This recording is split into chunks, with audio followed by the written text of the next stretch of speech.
Tremendous cute, tremendous cute, tremendous cute. Who's your favorite pit master's favorite pit master? Way!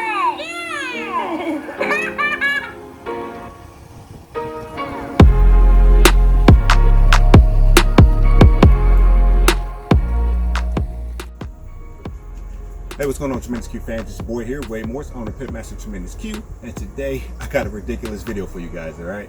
I'm going to be shoving almost 30 pounds of brisket into my Grilla Grills Kongs. I got not one, not two, count them, but 3 briskets inside this Kong, alright? Now, for everybody that's new to the channel, I thank you guys for stopping by. However it is that you got here, go ahead and smash that subscribe button and turn on those notifications so you get notified when I drop on my latest content. For my returning subscribers, you know I appreciate you guys' support, alright? Now, I cooked these briskets for an event that I had going on at work, and you'll see a little bit of that event here at the end of the video, all right? But the primary purpose of this video is to show you guys how to cook 3 briskets on the Grilla Grills Kong, all right? So with that, let's jump right into the video.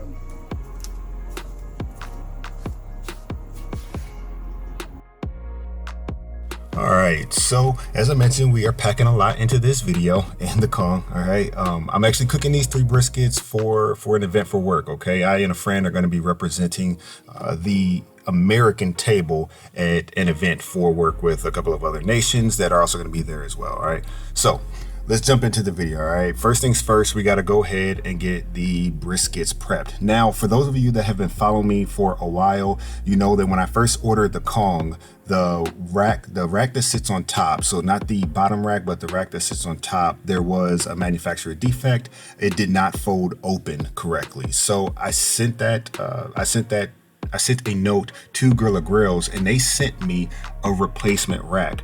Well, I took the rack that did have the manufacturing defect, and I actually gave that rack to a local welder, and he fixed it for me. So I ended up with 3 racks for my Grilla Grills Kong, and that's how I was able to cook all 3 briskets on the Kong. If you do order a Kong, just, you know, full disclaimer, it only comes with 2 racks. You got the rack on the bottom and the rack on top. Both of them are hinged, but I needed to get a top rack replaced because there was a manufacturing defect on that hinge. So with that out the way, that's kind of how I got to the 3 racks. All right, so that's kind of the background. With that out of the way, you guys see I'm doing my regular normal brisket prep. All right, it's my salt, pepper, and then we're gonna be throwing these 3 on the Kong all at the same time. And I'm really interested to see how this cook is going to go, as far as, are they gonna cook evenly, or is one gonna cook more slowly than the others, etc., etc. You guys stick around and we'll see how that ended up turning out. Okay, so we got our smoker ready. The Kong is up to temp. So I'm going to go ahead and put my 3 prepped briskets on the Kong all at the same time. I got a lot of smoke on this thing. You saw at the very beginning, I got the wood put on there, and it was smoldering instead of combusting. So I needed to let a little air into the Kong in order to get it going, but that's all right. We're just getting started on this cook. So we're gonna get our wizardry with ThermalWorks, and I'm gonna show you guys some hour intervals. All right, this is how it looks. So this is an hour into the cook. All right, so the smoke, again, it's heavy smoke. We got a lot of brisket, we got a lot of meat inside this thing, and we're cooking at 275 degrees. I got lump charcoal down there underneath the diffuser plates, and that the wood is smoldering and combusting, basically because of the way that it's situated inside of there. But that's about an hour into the cook. All right, let's fast forward another little movie magic hour. This is my temps on my 3 briskets. They're all pretty steady, and the temperature inside the cook chamber is a little high, just under 300, but that's all right. We know it fluctuates. I mean, that's what happens when you use sticks and bricks, right? But what do you guys think? How's those briskets look? I've been thinking about trying to do 3 briskets on the Kong for a really long time, and I'm super excited. I finally got the opportunity to do it. So again, movie magic, we're gonna fast forward another hour. So now we are a little bit over 2 hours into the cook process. Okay, these briskets have taken about all the smoke that they can take. So now it's time to remove them from the Kong, and we're going to check our charcoal, just make sure that it looks good. I'm gonna do that off camera, but 2, we're gonna go ahead and get our briskets wrapped. Now, for those of you that have been following me for a while, you know that the brisket process is the brisket process. The only thing that's changing here is how many times I'm going through it. All right, so we got our briskets. I don't temp them. I simply, when I get ready to wrap my briskets, unless I'm at a competition, if I'm at home, I'm just going based on color. All right, I want that nice, dark, pretty much black crust on the outside. That's what I want to see on the outside of my brisket. I want to see them dark. All right, and that's what I'm looking for when I'm trying to determine when I'm ready to take them off. So we're going to go ahead.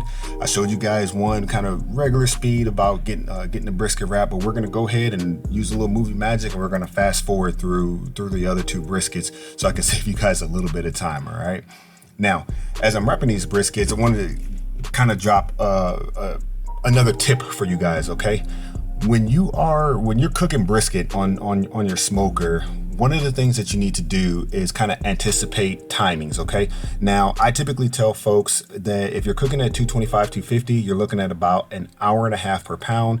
275, you're looking at about an hour per pound. And then if you're going about 300, a little over 300, you're looking at about 45 minutes per pound. Okay, and then add 2 hours to that, and that's going to give you your grace period in case the stall takes a little bit longer, or you just run into something or snafu while you're cooking. Okay, so that's just a real quick pitmaster tip. That's some timings for you guys as you are going through and cooking your briskets. All right, now let's get these back on the smoker and go ahead and let them finish for the rest of the cook process. All right, now coming up, you guys, I want you to pay attention. I'm gonna show you a quick shot of my ThermalWorks signals, and you can see on the top right hand corner that brisket in the middle is at 158 degrees. The one on the bottom is at 200, and on the top is at 187. So I clearly have some difference in temperatures and cook rates on these briskets at these three grill grades. Okay, and at the different levels inside the Kong. And that was the one thing that I was really curious about was, all right, hey, it's a cook chamber. It's a smaller cook chamber, not like my competition trailer,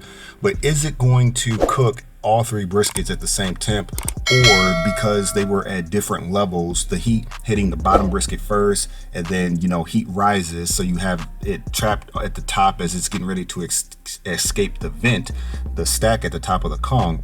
That heat's getting trapped up there as well. And ultimately what ended up happening was the brisket in the middle was protected. So now I got those out.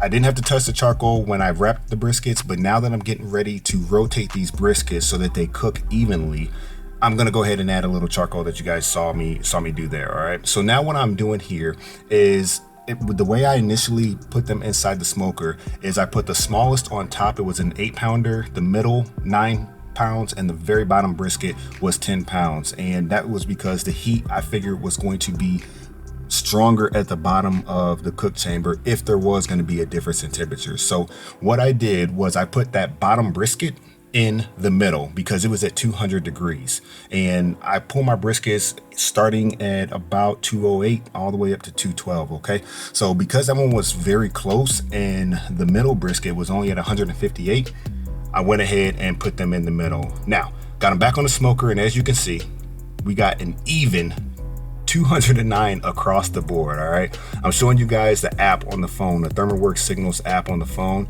and you can see here's the history of the cook process. It started at about 230, and you can see how those temperatures were changing between the top, middle, and bottom brisket. All right, I actually ended up letting these go for another 2 degrees and pulled them at 211. And the beautiful thing is, as you can saw from the ThermalWorks, the app that I showed you in from the actual device, once I rotated those briskets around, they evened out in terms of temperatures, and they were all finished at about the same time. Total cook time for all three of these briskets, an 8-pound, a 9-pound, and a 10-pounder on this Grilla Grills Kong on 3 racks, was about 9 hours. So I think that it was actually pretty good, and I was pretty impressed with how it turned out.